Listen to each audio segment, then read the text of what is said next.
दोस्तों, अपने hard and cash को आप कहाँ रखते हो? बैंक में। क्यों? ताकि वो सेफ रहे। लेकिन सच तो यह है कि बैंक में पड़ा आपका पैसा बिल्कुल सेफ नहीं है। सोचिए, हमारे देश में इन्फ्लेशन रेट क्या है? करीब 9%। और आपके सेविंग अकाउंट का इंटरेस्ट रेट 3 से 4%। चलो एफडी को भी ले लेते हैं तो वहां भी इंटरेस्ट रेट 6 से 7% ही है। ऐसे में आपका पैसा नंबर में तो बढ़ रहा है लेकिन वैल्यू में नहीं। सोचो, आज आपके पास जो 10 रुपए हैं, 5 साल बाद वो 15 हो गए, लेकिन जो कॉफी आज 10 रुपए की मिलती है 5 साल बाद वो 20 की आएगी। तो आपके पैसे 10 के 15 तो हुए, लेकिन आप मार्केट में अब उससे कॉफी नहीं ले सकते क्योंकि उसकी वैल्यू गिर गई। यानी अगर आपके बैंक अकाउंट में रखे पैसे समय के साथ इंटरेस्ट रेट के कारण नंबर में थोड़े बढ़ भी रहे हैं तो भी वो बढ़ती महंगाई को मात नहीं दे पाएंगे। यानी कुल मिलाकर आपका फ्यूचर इनसिक्योर ही रहेगा। अब ऐसे में क्या किया जाए? तो आज हम डिस्कस करेंगे 7 नए इनोवेटिव और लो रिस्क इन्वेस्टमेंट आइडियाज, जहां पैसे इन्वेस्ट करके आप अपना फ्यूचर सिक्योर कर सकते हो और अपने पैसों की वैल्यू वाकई में बढ़ाकर इन्फ्लेशन को मात दे सकते हो। तो अगर रेडी हो तो कमेंट में लिख दो, आई एम रेडी। तो पहला है इन्वेस्टमेंट इन प्रेशियस मेटल। प्रेशियस मेटल यानी कि सोना, चांदी और प्लेटिनम। इन्हें प्रेशियस मेटल इसलिए कहा जाता है क्योंकि इनकी सप्लाई काफी लिमिटेड है, और जब सप्लाई लिमिटेड हो जाती है तो डिमांड और वैल्यू खुद ब खुद बढ़ जाती है। आज से करीब 4,500 साल पहले जब सोने की खोज पहली बार हुई थी, तब से लेकर करीब 300 साल पहले तक करेंसी केवल पेपर पर बने नोट नहीं बल्कि असली चांदी और सोने के सिक्के हुआ करते थे, जिनकी वैल्यू पर महंगाई और मंदी का कोई असर नहीं पड़ता था। इसलिए सोना और चांदी जैसे मेटल्स लोगों के बीच इन्वेस्टमेंट का पॉपुलर जरिया कल भी थे और आज भी है। अगर हम एनुअल वैल्यू ऑफ इन्वेस्टमेंट के हिसाब से देखें तो गोल्ड रियल एस्टेट के बाद सेकंड नंबर पर सबसे प्रॉफिटेबल और लो रिस्क कमोडिटी है। और अगर आप पिछले 10 सालों में रिटर्न देखें तो गोल्ड ने स्टॉक मार्केट जितने अच्छे रिटर्न ही दिए हैं।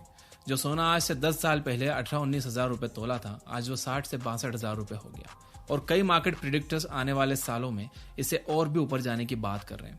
ऐसे में गोल्ड आपके पास इन्वेस्टमेंट का एक बहुत अच्छा ऑप्शन है। केवल गोल्ड ही नहीं बल्कि चांदी और प्लेटिनम के दाम भी हर साल आसमान छू रहे हैं, जो इन्हें इन्वेस्टमेंट का एक अच्छा जरिया बनाते हैं। तो इन मेटल्स में इन्वेस्ट कैसे करें? पहला तरीका जो मेरा भी फेवरेट है वो ये कि आप फिजिकल गोल्ड लेकर रख लो। फिजिकल गोल्ड 2 फॉर्म में अवेलेबल है, गोल्ड कॉइन्स और बुलियंस, यानी गोल्ड के बिस्किट्स। रॉबर्ट कियोसाकी कहते हैं कि गोल्ड खुदा की करेंसी है। आप रुपए का नोट हर देश में नहीं चला सकते, लेकिन अगर आपके पास गोल्ड है तो आप इससे दुनिया में कहीं भी कुछ भी खरीद सकते हो।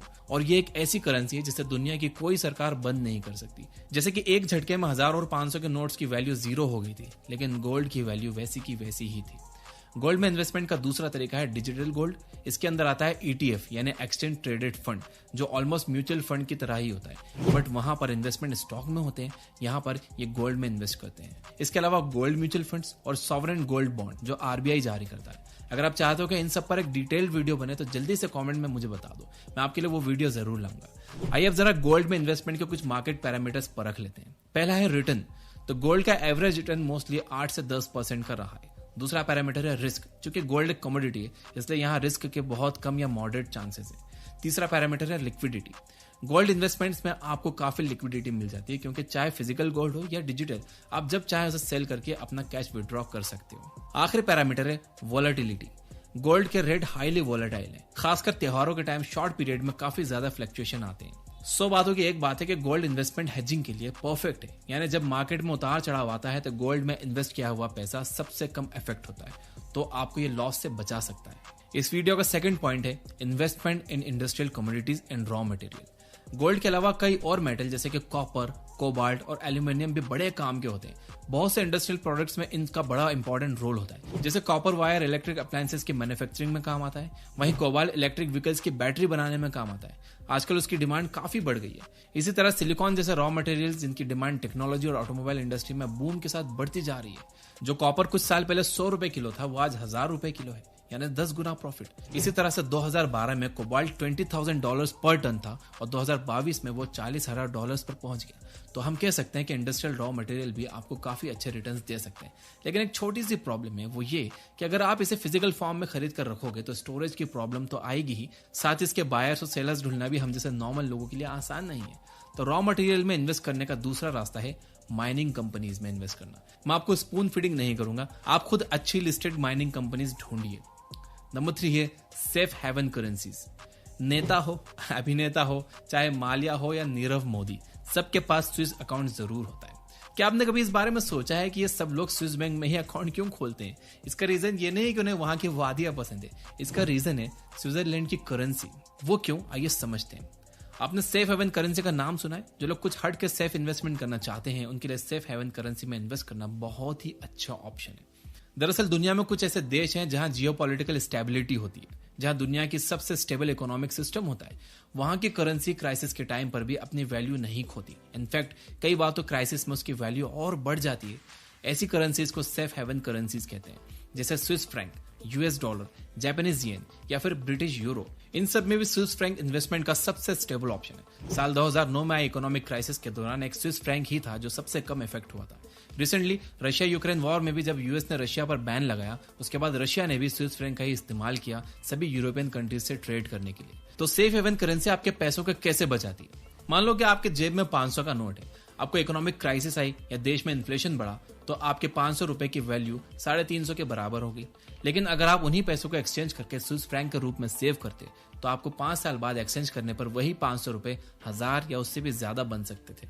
ऐसा कैसे हुआ? वो ऐसे हुआ कि क्राइसिस और इन्फ्लेशन के दौरान स्विस फ्रैंक की वैल्यू तो बढ़ गई पर रुपए की कम हो गई। लेकिन आप इन करेंसीज में इन्वेस्ट कैसे करोगे? अब हर कोई तो जाकर स्विस बैंक में अकाउंट नहीं खोल सकता, तो इसके लिए आप करेंसी ईटीएफ या फिर फॉरेक्स ट्रेड में इन्वेस्ट कर सकते हो। किसी भी प्लेटफॉर्म पर इन्वेस्ट करने से पहले आप उसे चेक जरूर कर लो, उससे जुड़े रेगुलेशन जरूर पढ़ लो और मिनिमम अमाउंट के साथ ट्रेडिंग शुरू करो। करेंसी ट्रेडिंग की सबसे अच्छी बात है इसकी लिक्विडिटी। आप जब चाहो अपना कैश जरूरत पड़ने पर बड़ी आसानी से विड्रॉ कर सकते हो। और दूसरी अच्छी बात है लेस वोलेटिलिटी, यानी इसके प्राइसेस ज्यादा फ्लक्चुएट नहीं होते और एक लंबे समय तक सेम रहते हैं। इस तरह से सेफ हेवन करेंसी इस वॉलेटाइल मार्केट में आपके पैसों को सेफ रखने का बहुत अच्छा तरीका है। Number 4, sovereign guarantee. अगर कोई भी पॉलिसी लेने की बात आती है तो आज भी हमारे देश में सबसे पहले लोगों को LIC का ही नाम याद आता है। आपको पता है क्यों? क्योंकि LIC के पास है सॉवरेन गारंटी। अब ये सॉवरेन गारंटी क्या है? ये शब्द शायद आपने पहले भी सुना होगा, तो चलिए आज इसका मतलब समझ लेते हैं। सॉवरेन गारंटी यानी वो पॉलिसीज या इन्वेस्टमेंट जिसे गवर्नमेंट खुद बैक करती है या सपोर्ट करती है। जैसे मान लो कि अगर LIC किसी वजह से बैंकरप्ट हो जाती है तो भी सॉवरेन गारंटी होने के कारण आपका पैसा डूबेगा नहीं। LIC बॉन्ड्स में मौजूद आपका पैसा प्लस जो बेनिफिट्स LIC ने आपको प्रॉमिस किए थे, चाहे मैच्योरिटी बेनिफिट हो, हेल्थ बेनिफिट हो या फिर डेथ पर मिलने वाला अमाउंट, सब आपको भारत सरकार खुद देगी। वहीं अगर आप प्राइवेट बॉन्ड्स में इन्वेस्ट करते हो तो बैंक डूबने पर आपका पैसा भी डूब सकता है। इसलिए LIC के प्रीमियम इतने महंगे होने के बाद भी वो पॉलिसी मार्केट का 70% कंट्रोल करती है। हमारे देश में कई सॉवरेन गारंटी इन्वेस्टमेंट है, जैसे कि government backed bonds, treasury bonds, sovereign gold bonds, sovereign guarantee policy जैसे LIC, गवर्नमेंट स्कीम्स जैसे NSC यानी नेशनल सेविंग सर्टिफिकेट, PPF और सुकन्या समृद्धि और पोस्ट ऑफिस की कई स्कीम्स। पर लो रिस्क होने के कारण इसके एवरेज रिटर्न भी प्राइवेट बॉन्ड्स के कंपैरिजन में कम है। ये आपको ऑलमोस्ट 7 से 9% का रिटर्न देते हैं। साथ ही इनकी लिक्विडिटी कम है, यानी आपका पैसा कुछ समय के लिए लॉक हो जाता है, आप उसे निकाल नहीं सकते। नंबर 5 है value stocks and mutual funds. हमारे देश में ज्यादातर लोगों को स्टॉक मार्केट का नाम सुनते ही बुखार आ जाता है। या तो लोग इसे रिस्की मानकर छूना भी पसंद नहीं करते, या तो कुछ लोग रातों रात अमीर बनने के लालच में बिना होमवर्क किए इन्वेस्ट करके अपना सारा पैसा गवा देते हैं। बहुत ही कम लोग ऐसे हैं जो सही मायने में इसे समझकर इंटेलिजेंट इन्वेस्टिंग के साथ प्रॉफिट कमाते हैं। स्टॉक मार्केट में ऑलमोस्ट गारंटीड रिटर्न पाने के 2 सबसे आसान रास्ते हैं, वैल्यू स्टॉक और म्यूचुअल फंड्स। वैल्यू स्टॉक यानी उन कंपनी या उन स्टॉक्स में इन्वेस्ट करना जो अभी तक अंडर वैल्यूड है, यानी जिनकी स्टॉक प्राइस उनके इंट्रिंसिक वैल्यू से कम हो। ये इन्वेस्टिंग स्टाइल इस बिलीफ पर काम करता है कि स्टॉक मार्केट किसी भी न्यूज पर ओवर रिएक्ट करता है और कंपनी के पास पोटेंशियल होने के बावजूद भी ट्रेंड्स उसे कम आंकते हैं। ऐसे स्टॉक्स इन्वेस्टर को डिस्काउंटेड प्राइस पर खरीदने का मौका देते हैं। लॉन्ग टर्म में स्टॉक वैल्यू जब इंट्रिंसिक वैल्यू के आसपास या उससे ऊपर पहुंच जाए तो आप उसे बेचकर अच्छा खासा रिटर्न कमा सकते हो।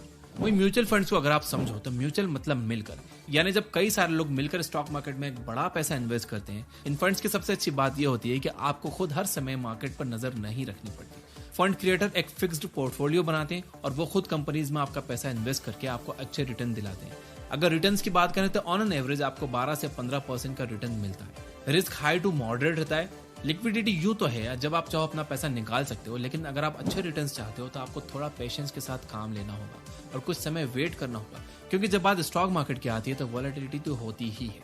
Number 6, land and real estate. Land और रियल एस्टेट सदियों से चला आ रहा इन्वेस्टमेंट मेथड है, लेकिन वो कहते हैं ना कि वाइन जितनी पुरानी हो उतनी ही अच्छी होती है। उसी तरह इन्वेस्टमेंट का मेथड जितना पुराना हो उतना ही ट्रस्टवर्दी होता है। ये एक ऐसा मेथड है जिस पर रिटर्न मिलना ही मिलना है, फिर चाहे वो रेंटल इनकम के फॉर्म में हो या फिर प्रॉपर्टी पर अप्रिसिएशन।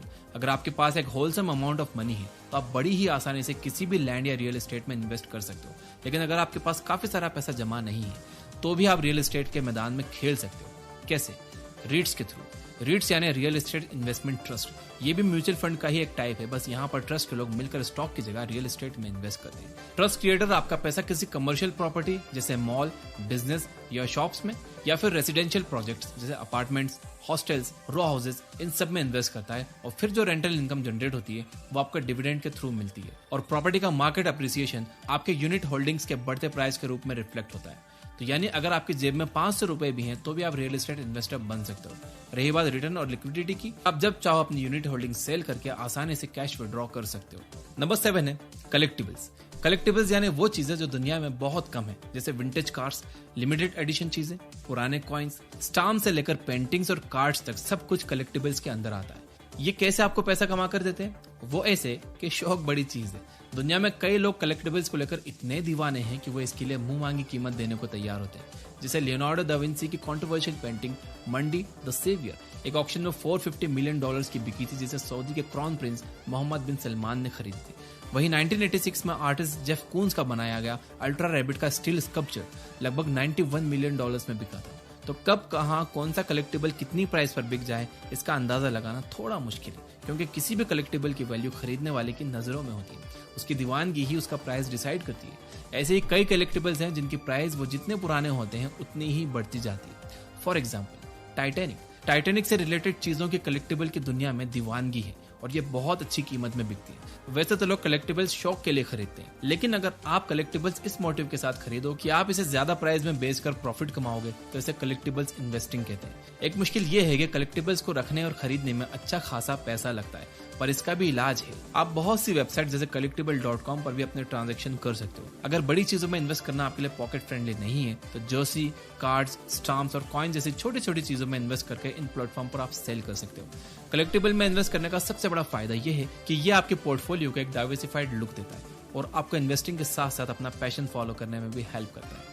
तो आपके इमरजेंसी फंड के अलावा जो पैसा है आप उसे बैंक से निकालो और अलग जगहों पर इन्वेस्ट करो, ताकि आपका पैसा आपको और पैसा बना कर दे। वीडियो में बताई गई जानकारी हेल्पफुल लगी हो तो इसे लाइक जरूर करना और इन बातों को अप्लाई करने के लिए कमेंट में यस आई विल लिखकर अफर्म जरूर करना। याद रखिएगा अफर्मेशन में बहुत ताकत होती है। ये बुक ऐप डाउनलोड करो जहां पर आप 400 से ज्यादा फ्री बुक समरी सुन सकते हो बिना किसी एक भी ऐड के। Finally, you guys are amazing. Keep reading, keep learning, keep growing. Thank you for watching.